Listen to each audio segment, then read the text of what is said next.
Nouvelle heure d'information. Bonsoir mesdames et messieurs, bienvenue dans ce 23h. Voici les titres sommaires de ce journal.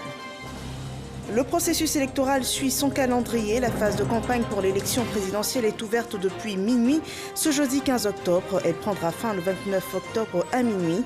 4 candidats sont en lice: Alassane Ouattara, Henri Konan Bédié, Pascal Afine-Guessant et Bertin Kouadio-Konan. La CEI assure veiller au bon déroulement de la campagne. La cité administrative du plateau a fait peau neuve après 40 ans de service. Les tours à Hébé ont été entièrement rénovés. De nouveaux espaces de travail ont été créés. Le Premier ministre marquait officiellement ce jour leur remise en service. Suivait dans ce journal l'inauguration des taux jumelles du plateau. Et plus de 10 milliards de nos francs dans le portefeuille du ministère de l'Éducation nationale. Cette enveloppe octroyée par la Banque mondiale servira à renforcer l'exécution des projets de base de la politique de modernisation du système éducatif ivoirien. La campagne présidentielle est ouverte depuis minuit ce jeudi 15 octobre. Dans cette course pour le fauteuil présidentiel, 4 candidats sont en lice: Alassane Ouattara, Henri Konan Bédié, Pascal Afine-Guessant et Kouadio-Konan Bertin. Leur identité connue, apprenons-en un peu plus sur ces personnalités qui candidatent pour la plus haute magistrature de l'État. Leur portrait par Alexis Ouedraogo. Alassane Ouattara, né en 1942 à Dimbokro. À 20 ans, il décroche son baccalauréat. Grâce à une bourse américaine, il poursuit ses études aux États-Unis où il obtient un doctorat en sciences économiques à l'Université de Pennsylvanie. Il entre au Fonds monétaire à Washington en 1968 en tant qu'économiste. 5 ans plus tard, il est recruté à la BCAO dont le siège se trouve alors à Paris, avant d'être transféré à Dakar en 1978. En 1984, il retourne au Fonds monétaire international, dont il devient directeur du département Afrique, une fonction qu'il cumule avec celle de conseiller spécial du directeur général. Octobre 1988, le président Félix Houphouët-Boigny le choisit pour prendre la tête du comité interministériel chargé de l'élaboration et de la mise en application du programme de stabilisation et de relance en Côte d'Ivoire. Le 7 novembre 1990, à 48 ans, il est nommé Premier ministre. Après le décès du père fondateur, il retourne au FMI. Il revient le 30 juillet 1999, après 5 ans passés au FMI en tant que directeur général adjoint. Alassane Ouattara rentre en Côte d'Ivoire. Après plusieurs tentatives de candidature à la tête de la Côte d'Ivoire, il accède à la présidence en 2010. Pascal Afine-Guessant, né en 1953 à Bois-d'Icro, dans le centre-est du pays. Il commence ses études primaires à l'EPP Hôpital 1 de Bongouanou. En 1973, il décroche le baccalauréat au lycée technique d'Abidjan. Membre de conseil d'administration, président de mutuelle, membre des bureaux exécutifs et commissions d'associations et de partis politiques, il rejoint le Front populaire ivoirien en 1988 et devient membre de la direction en 1990. Cette même année, il est élu maire FPI de la commune de Bongouanou pour un mandat de 5 ans.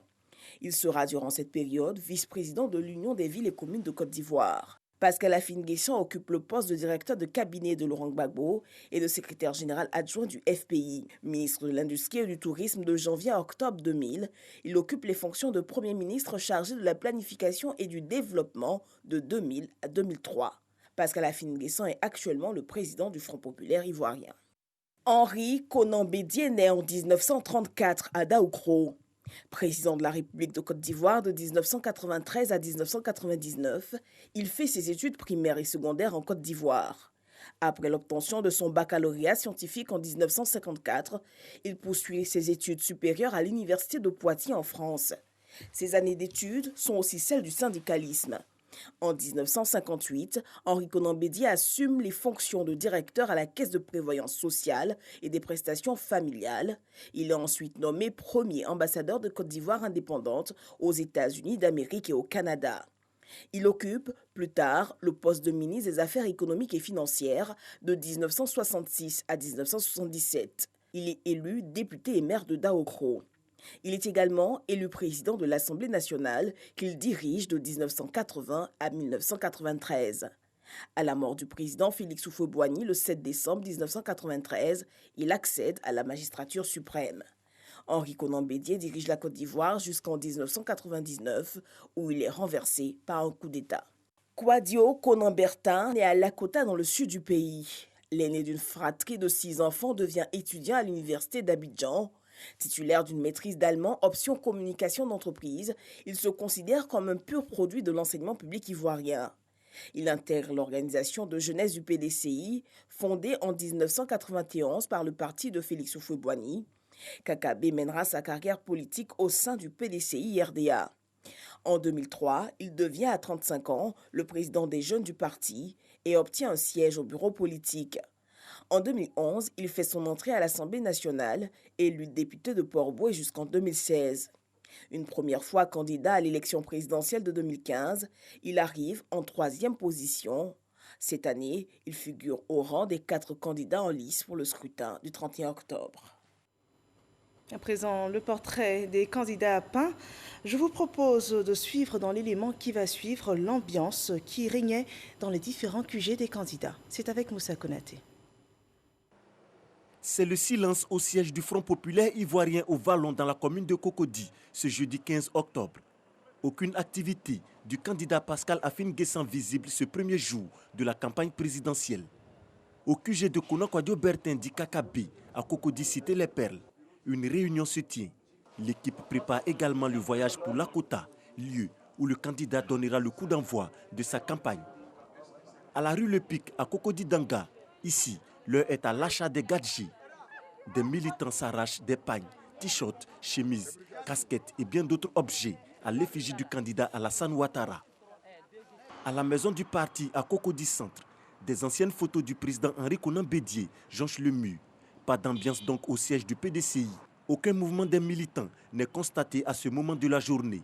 Ouverte ce jeudi 15 octobre, la campagne pour l'élection du président de la République va prendre fin le 29 octobre prochain à minuit. Et cette campagne électorale est la dernière grande étape du processus électoral avant la date annoncée du scrutin du 31 octobre prochain. Les programmes seront déclinés et les discours se multiplieront d'un candidat à un autre. Les populations, elles, sont partagées entre inquiétude et optimisme. Elles appellent à privilégier la stabilité et la paix en Côte d'Ivoire. Leur avis a été recueilli par Franck Kwadio. L'élection présidentielle aura lieu le 31 octobre. C'est acté, elle était attendue. Un nouveau scrutin présidentiel et qu'à ce sujet, nous voudrons véritablement inviter toute la classe politique, les Ivoiriens en général et ceux qui nous font l'amitié de vivre sur notre territoire en particulier, de véritablement s'intéresser à cette campagne électorale et donc à l'élection présidentielle. C'est la seule voie par laquelle le pays peut s'en sortir. Et donc, nous sommes tout heureux d'apprendre que les élections auront finalement lieu le 31 octobre. Campagne électorale et discours programme de candidats au menu des jours à venir. Au-delà du déroulement de l'actualité politique, les populations souhaitent pour la plupart des personnes rencontrées un scrutin apaisé. Depuis la mort du président Houphouët-Boigny, à chaque élection, il y a eu toujours des tensions.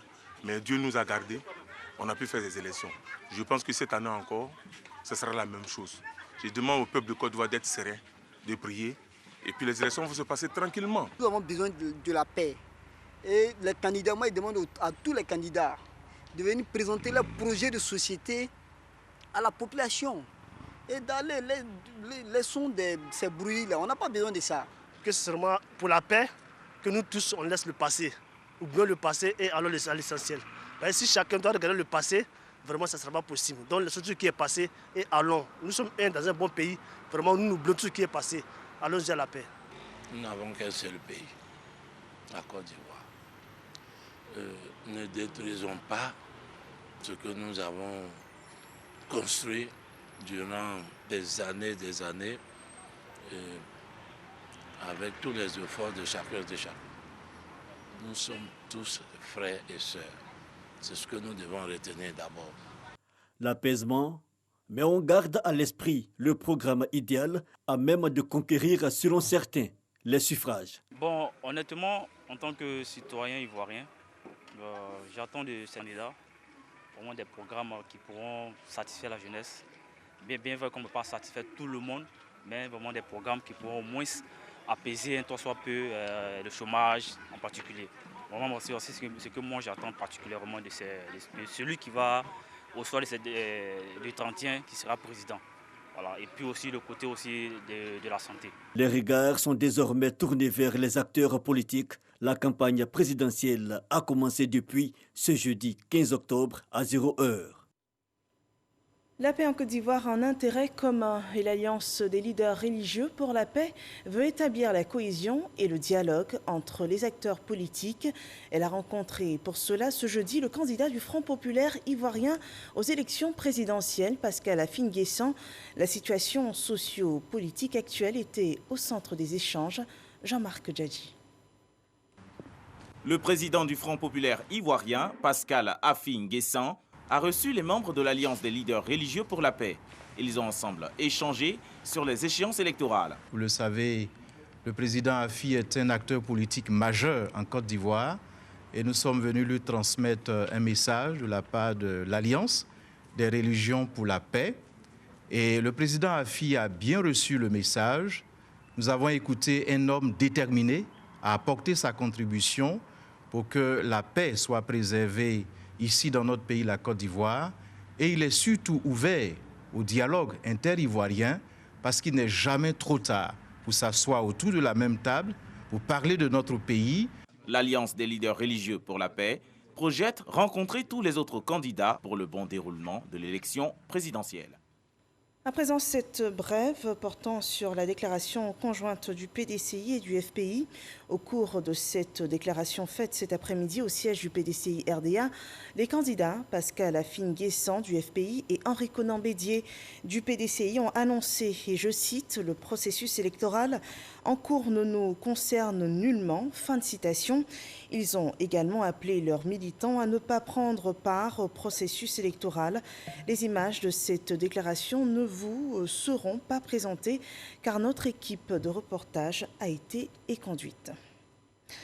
Cet arrêté interministériel émanant du ministère de l'Administration du Territoire et de la Décentralisation et du ministère de la Sécurité et de la Protection, il stipule la mesure de suspension des marches, sit-in et autres manifestations sur la voie publique sur toute l'étendue du territoire national est prorogée jusqu'au 1er novembre 2020. Toutefois, les manifestations organisées dans le cadre de la campagne électorale en vue de l'élection présidentielle du 31 octobre 2020 ne sont pas concernées par cette mesure. Les manifestations ou rassemblements de personnes organisées par les partis et groupements politiques ou les associations légalement constituées dans les lieux fixes relèvent du régime de déclaration préalable, conformément aux dispositions légales en vigueur et demeurent soumis au droit commun dans le respect des mesures barrières édictées dans le cadre de la lutte contre la Covid-19.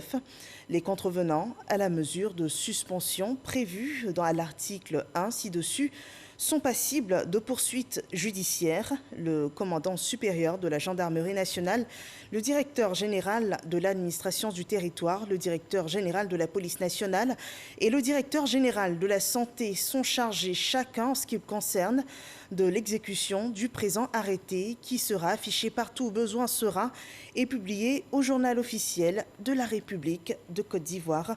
Un communiqué signé le 14 octobre 2020 à Abidjan des ministres de la Sécurité et de la Protection civile et du ministre de l'Administration du Territoire et de la Décentralisation. Un autre sujet, à présent, les grandes entreprises ont échangé ce jour avec le Premier ministre sur les conditions d'épanouissement du secteur privé ivoirien. C'était une rencontre avec la Chambre de commerce et d'industrie ainsi que la Confédération générale des entreprises qui s'est soldée sur un satisfecit. Selon les parties, les points de vue ont convergé, surtout en ce qui concerne le paiement des créances intérieures. On voit cela avec Lanciné Bakayoko. Cette rencontre a regroupé toutes les organisations représentatives du secteur privé et fait suite à la première entre le chef du gouvernement et les hommes d'affaires le 16 septembre passé. Le groupe de travail mis en place par les deux parties a élaboré une matrice de 13 points clés. Pour l'essentiel, ces points sont relatifs aux mesures d'accompagnement liées à la Covid-19, à la situation fiscale et financière des entreprises ou encore à la réalisation de 3 études portant sur des réformes structurantes. Pour nous, secteur privé, ce rythme de rencontre à cette période précise de l'année, cette période précise de la vie politique de notre pays, qui est une période que nous savons très chargée, témoigne largement de la volonté du Premier ministre, de la volonté du gouvernement d'instaurer un partenariat dynamique avec le secteur privé. Au niveau de la dette intérieure, les efforts fournis par l'État ont été reconnus. À titre d'exemple, le secteur des BTP, dont les créances s'élèvent à 33 milliards de francs CFA, a vu une bonne partie de sa dette apurée. Même chose pour les établissements d'enseignement privés, auxquels l'État doit 34 milliards. Quant au remboursement des crédits de TVA qui culmine fin août à 39 milliards, le gouvernement maintient le pied sur le frein. Le secteur privé demande qu'un certain nombre de leviers soient actionnés pour accélérer les paiements. Il y a des points où on a une convergence de vues, on a des accords.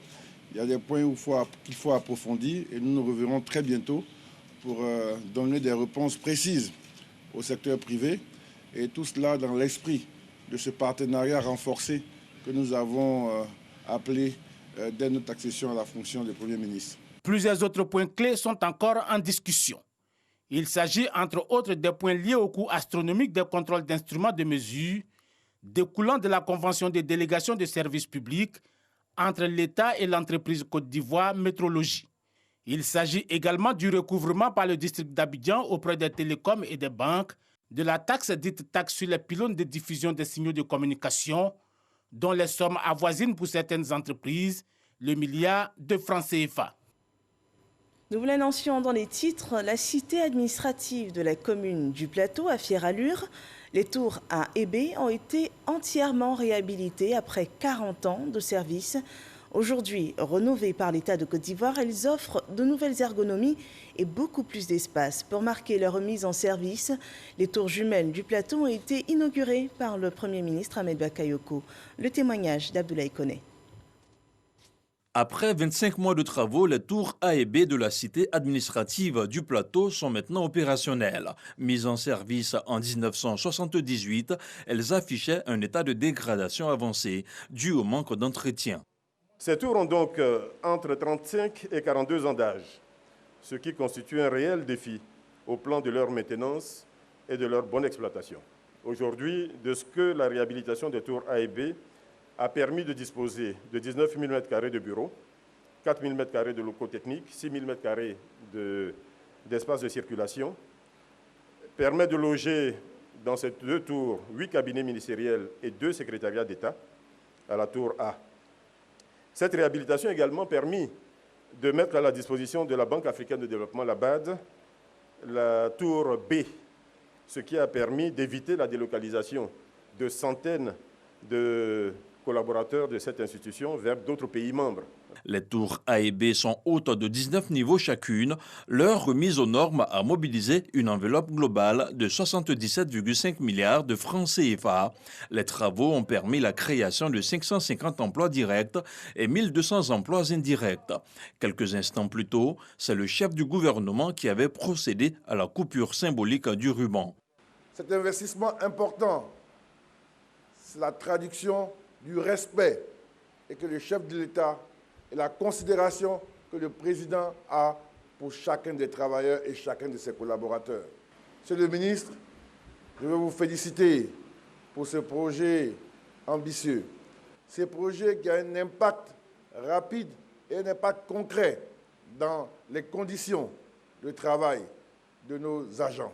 De faire en sorte que les agents des autres tours puissent bénéficier de la même qualité de prestations que leurs collègues qui sont à la tour A et B.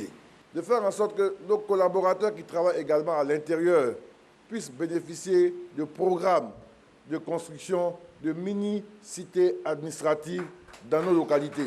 L'exploitation des tours A et B se fera désormais à l'aide d'outils technologiques de pointe. En marge de cette inauguration, le Premier ministre Ahmed Bakayoko s'est aussi rendu sur le chantier de la tour F. La 6e tour de la cité administrative sera la plus haute tour d'Afrique. Elle s'élancera dans le ciel d'Abidjan, culminant à 283 mètres et sortira de terre après 4 ans et demi de travaux. Nous poursuivons avec cette autre activité du chef du gouvernement. Ahmed Bakayoko participait par visioconférence ce jeudi à la séance plénière des assemblées annuelles du Fonds monétaire international et du groupe de la Banque mondiale. Il a été question de faire l'état de la conjoncture économique mondiale, des sujets liés à l'impact de la Covid-19 sur l'économie mondiale, la voie de la reprise et l'évolution du système financier international. Cette année, les assemblées annuelles se déroulent principalement en mode virtuel du 12 au 18 octobre 2020. Autre information, l'ambassadeur Alphonse Voo Saï a présenté ses lettres de créance au président algérien Abdelmajid Tebboune. Le diplomate ivoirien nommé en octobre 2019 a, à l'issue de l'audience avec le chef d'État ivoirien, exprimé sa fierté de représenter la Côte d'Ivoire dans ce pays ami qu'est l'Algérie. Il a solennellement invité les investisseurs algériens à venir nombreux en Côte d'Ivoire. La Côte d'Ivoire qui est un pays, selon lui, ouvert et de paix et un pays d'opportunités. En Côte d'Ivoire, la Chambre nationale des rois est désormais opérationnelle. Le projet de loi organique l'organisant a été adopté à l'unanimité par les deux chambres du Parlement ivoirien.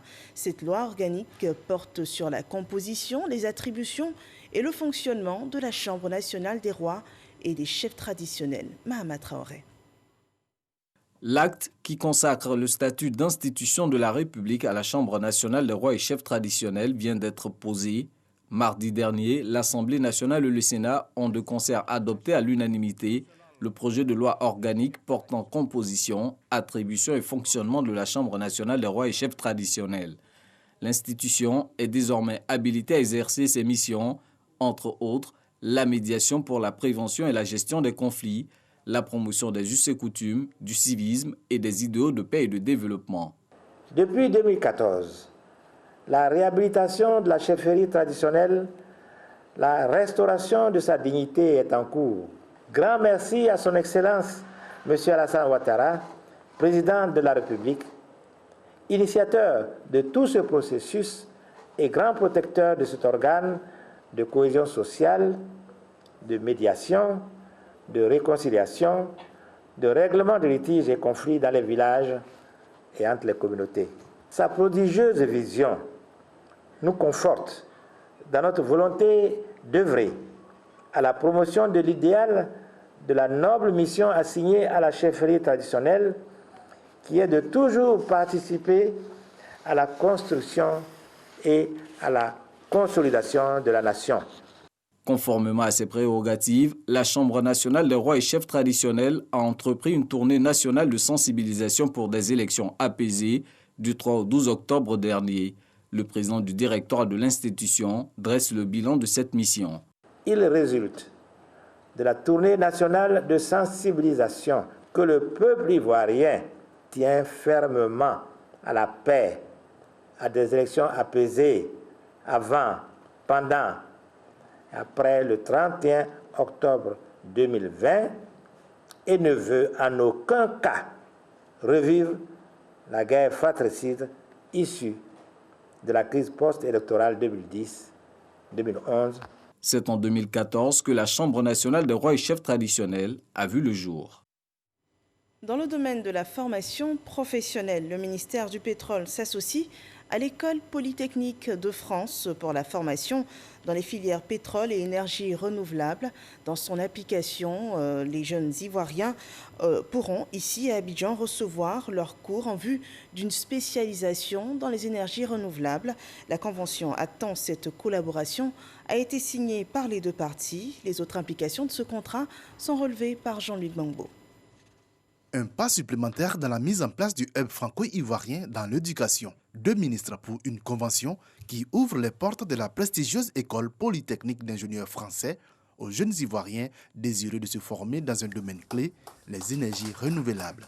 C'est vraiment la volonté de l'école polytechnique d'accompagner la Côte d'Ivoire dans la formation de personnel hautement qualifié dans ces domaines-là. Et aussi, je crois, pour ce projet, il y a une vocation régionale et sous-régionale importante et qu'il faut, à mon sens, saluer également. Pendant ivoirien de ce partenariat, l'Institut polytechnique de Yamoussoukro. Ce master spécialisé ainsi que les autres projets nouveaux seront menés avec efficacité à l'effet de contribuer à renforcer l'image d'un enseignement supérieur performant et crédible.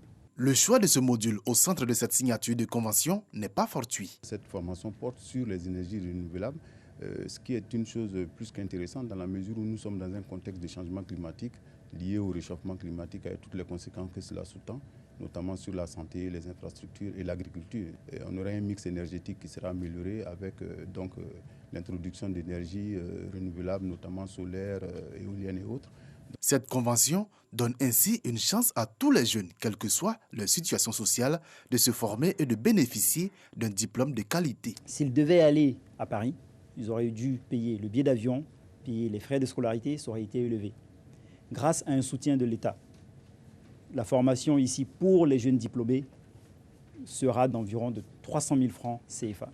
Donc 300 000 francs CFA pour justement avoir la même formation que si vous étiez allé à l'École polytechnique de Paris. Le ministre Abdourahmane Cissé s'est réjoui non seulement de l'impact que ce partenariat aura sur le mix énergétique ivoirien, mais également sur la non-fuite des cerveaux ivoiriens à l'étranger. Dans un autre domaine de compétences, le BTP, 22 auditeurs formés pour la gestion des grands projets spécifiques au secteur du BTP ont reçu leur diplôme du master en management des grands projets. Didier Nguessa. Ils sont issus de la première promotion du Master Management des grands projets de construction de l'Institut national polytechnique Houphouët-Boigny. Ces étudiants de la promotion Pierre Fakori reçoivent leur diplôme de fin d'études. Ça a été 12 mois de formation, 6 mois de stage, enfin 6 mois de cours théoriques bien sûr, et après 6 mois de stage. Et j'encourage vraiment tous les professionnels du BTP à vraiment s'intéresser à cette formation-là parce que je pense que ça nous ouvrira certainement des portes. Cette formation est le fruit d'un partenariat public-privé signé en 2017 entre l'État de Côte d'Ivoire et le groupe de BTP PFO Africa en vue de former des ressources humaines qualifiées pour la réalisation de projets structurants. Le leadership, la capacité de prise de décision et d'initiative, la gestion d'équipe, l'anticipation, la coordination, tout cela s'apprend et c'est ce que nous recherchons. La création de ce master qui constitue le premier pas de la mise en place d'une chaîne de management de grands projets au sein de l'PHP vient renforcer l'adéquation entre l'offre de formation et les besoins d'acteurs du secteur génie civil. Ce type de partenariat public-privé est encouragé afin d'accroître l'employabilité des jeunes et mettre à disposition de différents secteurs une main-d'œuvre qualifiée, bien outillée pour relever les défis et prendre une part active à la réalisation de projets. Le groupe de BTP a pris en charge la formation des auditeurs de la première promotion. Clyde Fakori annonce également la rénovation de la bibliothèque de l'INPHB à hauteur de 30 millions de francs CFA. Au ministère de l'Éducation nationale, la gestion des projets de base bénéficie d'un appui financier de plus de 10 milliards de francs CFA, une enveloppe allouée par la Banque mondiale pour accompagner la politique de modernisation du système éducatif ivoirien. Les explications de Franck Quadio. Démarrage de la distribution gratuite des manuels scolaires des élèves du CP1 et du CP2 et du contrôle électronique de la présence des élèves affectés dans le privé. Un projet de gouvernement soutenu par la Banque mondiale. Pour cette rentrée scolaire 2020-2021, le PAGDS a déjà appuyé l'affectation en ligne des élèves à hauteur de 397 425 180 francs CFA. Le projet accompagne en outre le contrôle en ligne des élèves affectés dans les établissements privés à hauteur de 2 954 millions. L'affectation en ligne des élèves de 6e par les parents et le contrôle électronique de la présence des élèves affectés dans les établissements secondaires privés ont été regroupés sous le titre « Suivi électronique des élèves ». L'indicateur de résultats associé est le pourcentage d'élèves effectivement affectés dans les écoles privées et faisant l'objet de contrôle de présence électronique au moins tous les 3 mois. Naturellement, l'atteinte de ce résultat dépend d'une part de la réussite de l'affectation en ligne des élèves et d'autre part de la réussite du contrôle biométrique de la présence de ceux affectés dans les établissements privés. La technologie au service du secteur éducation-formation, focus sur l'innovation apportée par ce projet avec ce nouvel outil. C'est la perspective d'une meilleure gouvernance des effectifs de l'enseignement privé. L'opérateur explique la méthodologie. Il fallait digitaliser, mettre en place un processus électronique où les étudiants allaient directement badger à l'entrée des établissements et qui allaient transférer les données instantanément au niveau de la direction de l'encadrement des établissements privés via les DREN et le ministère de l'économie et des finances. Cela fait en sorte que, premièrement, le fondateur reçoit sa décision de paiement au cours de l'année, donc possibilité de se faire payer rapidement pendant l'exercice académique. Pour le volet de la distribution gratuite des manuels, plus de 3 millions de manuels ont été réceptionnés. Le gouvernement a impliqué dans la stratégie d'opérationnalisation les parents d'élèves. L'idée est de réduire la fracture sociale et cela est apprécié. Les manuels arrivaient vraiment en retard. Les parents se plaignaient et nous on a fait le constat aussi. Voilà pourquoi les rapports sont montés et si Dieu merci. Le projet d'amélioration de la gouvernance pour la délivrance des services de base aux citoyens par GDS est un mécanisme qui a pour objectif renforcer la gouvernance économique. Il est basé sur le financement par les résultats et accompagne plusieurs départements ministériels et structures étatiques. Et nous terminons ici cette édition d'information. Merci de nous avoir suivis. Veillons au respect des gestes barrières et dans cette atmosphère électorale, privilégions la paix et le dialogue. Excellente fin de soirée chez vous.